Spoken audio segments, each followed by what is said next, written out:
បងធំសាកសពបិសាចជ្រូកនេះសាហាវខ្លាំងណាស់យើងត្រូវប្រញាប់រកកន្លែងដែលមានធាតុយ៉ាងខ្លាំងដើម្បីដុតវាចោលកុំមានរឿងមិនល្អកើតឡើងមិនស្រួលទេបិសាចជ្រូកនេះមិនទាន់ងាប់ឡើយពួកគ្រូសិលស្រុកចិនសិតតែជាពួកកាកសំណល់ដើរតាមកន្លងចាស់ចាស់មុនតើអាគមកាត់ក្បាលរស់ឡើងវិញរបស់យើងគឺប្រើសពចិញ្ចឹមសពប្រើព្រលឹងបិសាចបន្តជីវិត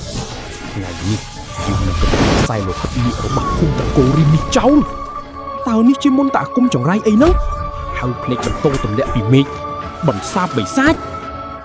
ជ្រូកគ្រូសិលខ្លាអើយគ្មានប្រយោជន៍ទេយើងចង់ដឹងណាស់ថាឯងអាចហៅភ្នែកបន្តបានប្រមាណដងទៀតដែរ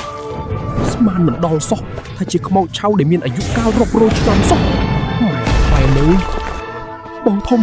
ជួយទប់ទល់ពួកខ្មោចឆៅឲ្យខ្ញុំផងខ្ញុំត្រូវទៅរកភ្នែកសិលចំណុចខ្សោយរបស់សិលនេះបញ្ជាភ្នែកបន្តពីមេឃចាប់ខ្មោចបង្ក្រាស់បិសាចប្រើភ្លើងបិទដុតកំទេចព្រលឹងអាក្រក់ឲ្យវិនាសមេឃដីគ្មានដែនកំណត់ចាក់ក្រវាលខ្ចង់រឹតភ្នែកទឹកបើក